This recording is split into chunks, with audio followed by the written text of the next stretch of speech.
So I rewatched the first episode of the first season of The Rings of Power, and here's my re-review.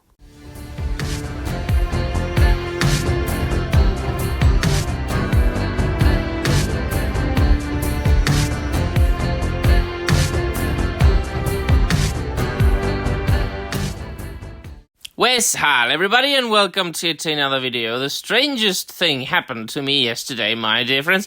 I must have been in a very, very masochistic mood, for I rewatched the first episode of the first season of The Rings of Power. Oh yes. I had a company and we kept having crazy ideas, and I went like, I don't even remember most of the Rings of Power and what really happened. I only remember the juiciest bits and how tarded they were. And I went like, yeah, I mean, you know what? Let's watch the first episode of the Rings of Prime. Let's do it.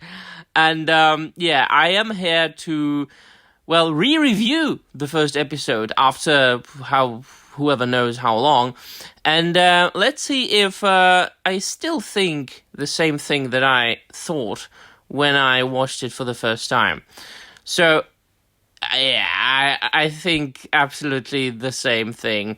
The main problem with this company and with this production, with this show, is you can see that they clearly couldn't do much with the story. It's clear that they either couldn't do much because they only had rights for the appendices to The Lord of the Rings, or that they were so incompetent that they couldn't handle what they had properly. And I think that it was the combination of the both. Let us focus on the story. Now, I think the least abhorrent of everything that came out of the first season of The Rings of Power was the prologue to it. And I'm not talking about the nonsensical scene at the beginning where there was the young Galadriel in Valinor, and she was building this paper ship, and the other elf kids, they bullied her and they threw rocks at the ship. That was absolutely preposterous, you know. This was supposed to be a time of peace in paradise, basically, in what was supposed to be, you know, a land inhabited by gods, so far being peaceful. The elves there in the Valar, not knowing strife, not knowing conflict, not knowing war, not knowing hate. That came only after the creation of the Silmarils and the fact that Morgoth took them, and he sparked the hate in the heart of Fëanor, and that turned the elves against each other. And then, of course, you know, the kinslaying at the harbors, and the doom of Fëanor, you know, and the curse that was cast upon his kin. But now, apparently, elf kids were bastards from the get-go. This was absolutely stupid, and I went like, why are you even doing this? So then the prologue came, and, you know, like, the snippets and bits and pieces that were shown in the prologue, you know, actually, like, somehow nodded to the source material, to the books. Well, we saw the image of the two trees, Laurelin and Telperion, being murdered by Ungoliant. You know, Ungoliant wasn't even seen there. But we saw the two trees. I mean, you know, what's to say against that, right? We saw a dark shadow of Morgoth somewhere there in the clouds. We saw Sauron, you know, gathering his armies after the fall of Morgoth. What else? We saw a battle, just like a generic battle between elves and orc hordes. Yeah, I mean, you know, all this could, like, vaguely point to the source material.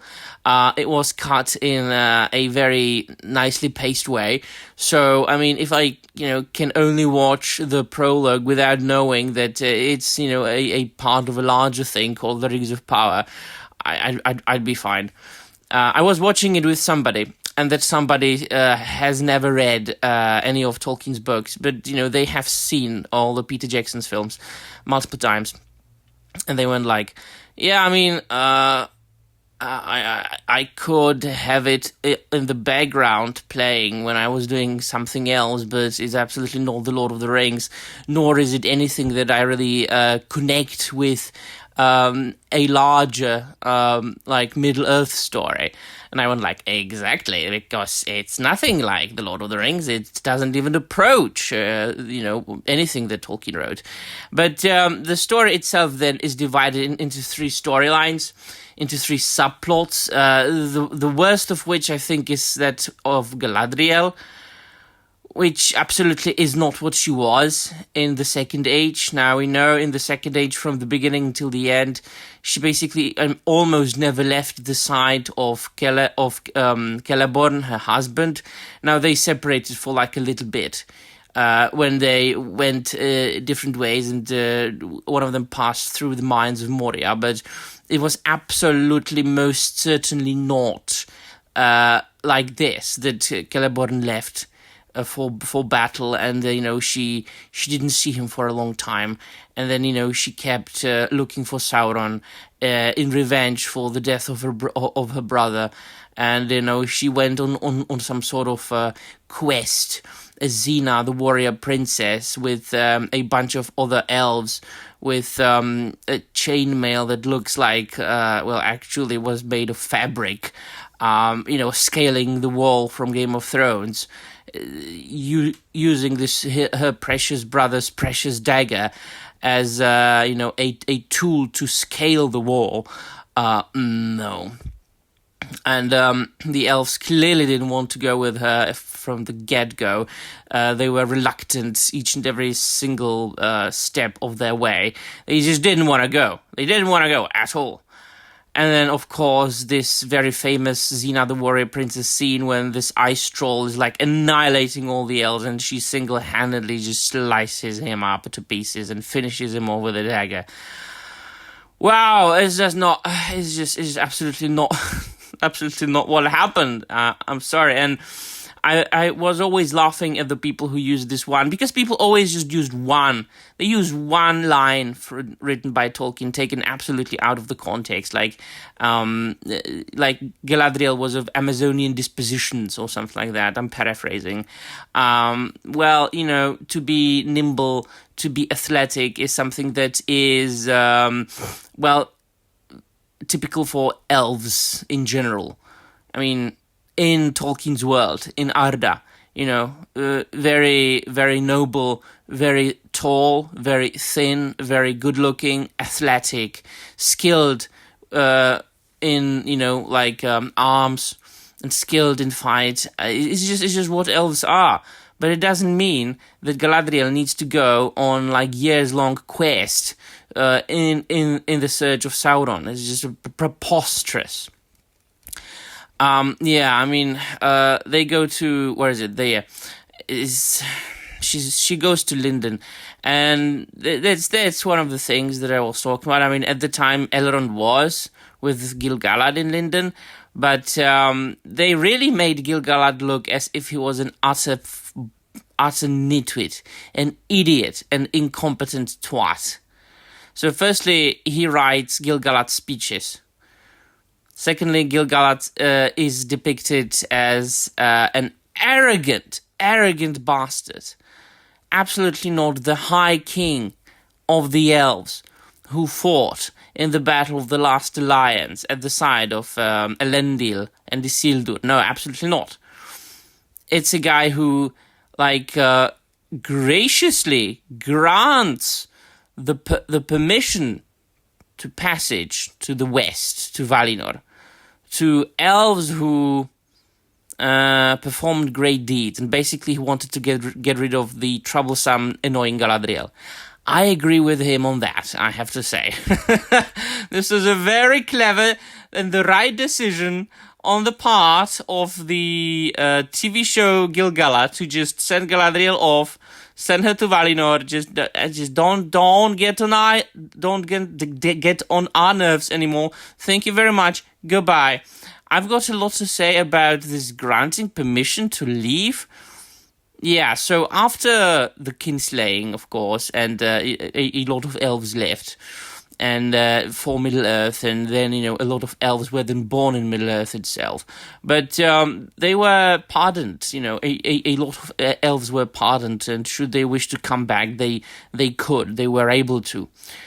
Some elves did come back, some didn't, some got, lost on the way back, so on and so forth. We all know it if we've read, the Silmarillion and the Unfinished Tales and the appendices to the Lord of the Rings and all the texts.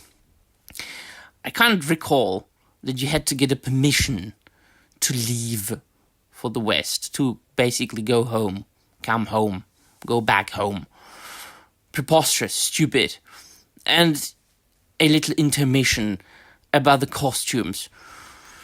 I just can't stomach the fact that this show had such a great budget and it just looked like this. I mean, it's not the worst looking show in the history of movie making. It's just not enough. The armor, all the armor really looks plastic. I'm sorry, this looks awful. It absolutely does not look like an elven armor. If you compare this with anything that was in Peter Jackson's trilogy, how could have they thought that this looks good? And one more thing, I mean, I don't even think that anybody could use this as an argument, but this was a long time ago, and it must have evolved. Yeah, but with elves, it goes a little bit the other way around, I mean, the further you go in time in Tolkien's Arda, the more the elves fade, the more the less noble they are, the less noble they look, the less elf-like they are, and that's why a lot of them leave for the West, because with the approaching age of men, the elves are diminishing, and so if anything, elves would have looked, and their everything connected with them, their armor, their architecture, things like that, everything would have looked more elf-like, more noble, more fantasy-like, just better in the first and in the second age than in the third age. So this argument that it was a long time ago is not argument at all, and it is a stupid and unlearned argument that only people who just don't understand this world could use. Now this, I mean, the decision of jump into the water in the middle of a sea and just, deciding to sail home or swim home is just funny. I laughed out loud at this scene, like literally I laughed out loud. Now, this scene is one of those scenes also where you say to yourself, geez, you have such potential in today's filmmaking industry. You've got such great technology. You've got so much money to make movies and TV shows, and yet you still F up this much. I mean, imagine the scene, really, a perfectly made scene of the passage to Valinor, which could possibly look something like this.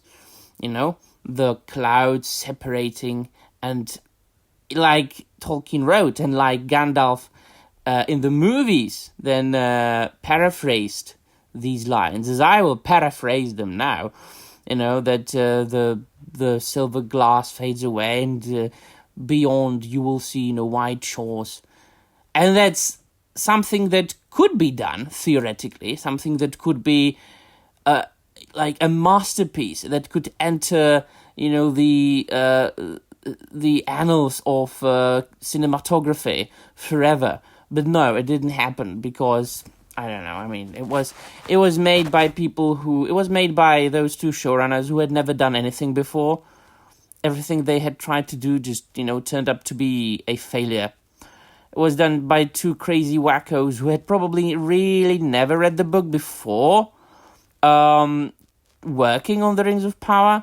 So, I seriously doubt they had. It was done by people who had very limited material to work with, if what we know is true, that they only could work with the appendices. And so make a story of the entire Second Age with such a limited amount of material is possible, but they certainly haven't done it the right way. Yeah, the Halfords.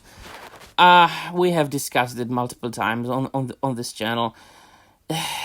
I mean, the Halfords storyline, or really which is Halfords, according to the source material, is just, a sub-breed of hobbits. Which is just very, very logical. And they didn't enter the picture, the stories, in the Second Age at all, only later. So they shouldn't be there in the first place. And why they look like hobos? Possibly the showrunners could explain it the way that, they were nomadic tribes before they settled west of, the Misty Mountains and things like that, but I just don't buy it, I'm sorry. So they looked like the little people from Willow, but poor and dirty. And they all had, like, this, what is it, Yorkshire accent? We all had Yorkshire accent here, sir. Oh, we are the Halfords. We eat strawberries and blueberries. We're going to stay together. But no, but I can't even do it. Yeah, we're going to stay together. We're going to survive. But later in the TV show, when somebody gets left behind, we just leave them to be eaten by bees or whatever. And the last storyline that I can recall from last night was Arondir, which was what was the biggest, like, bloody makeup stuff or made up stuff by Prime Video out of the two? The Halfords or the Arondir stuff? Let me know in the comments down below. What do you think is, like, the bigger nonsense? I mean, I laughed at the remark in the pub when one of the villagers called Arondir a knife ear. I was just, yeah, you stole it from another fantasy. That's not from the Lord of the Rings. And like, they clearly tried to do a lot of things to give a nod to what had come before them. Sometimes to the books, sometimes to Peter Jackson's trilogy, sometimes to the lore in general. The other elf, like the elf ranger here, who patrolled with Arondir, he mentioned, there were only 2 cases of elves mingling with men, and it never end up well. It actually did end up well with Beren and Luthien. I mean, come on. It did result in death, but they were actually bloody reincarnated, like reborn. And then yes, they perished again. But this is not the matter of this video. What I can see here as the biggest problem is the acting. I think that Arondir here, I'm sorry, he's the poorest actor of the entire season 1. I mean, followed right by Galadriel. She is a good-looking chick. She's a cutie, but she can't act very much. Or at least here. I haven't seen her in any other film or show. She might be good somewhere else. She isn't here. And Arondir is just a plank of wood. I mean, that guy can't play for life. So even if you look past the very obvious physical appearance that really isn't an elven appearance, the acting, it's if theoretically, if you set it in another world, if you said, all right, this is not The Lord of the Rings, this is not The Rings of Power, this is a brand new fantasy TV show called The Adventures of Elves, and this is one of them, and this is our world, new world, where elves can look this way, elves can look like whatever they like to look like, right? This is not good, because the acting of Mr. Arondir here is very, very, very bad. I mean, like, very rarely he uses, like, other facial expression that which you can see on the screen. He doesn't raise his voice at all. There is no different tones to his voice. All his lines are being uttered the same tone, monotonously. It's just bad. It's one big F up. And so, wow, man. Yeah, I stand my ground. This show is very bad. I mean, even if I looked past the fact that it is supposed to be, quote-unquote, loosely based on the appendices to The Lord of the Rings, even if I look past that, which is the main problem here, is really not very good. I mean, I suppose I could theoretically call it an alright show if it was called Adventures of Elves or something like that. If it was something new, something of its own, I would be like, oh yeah.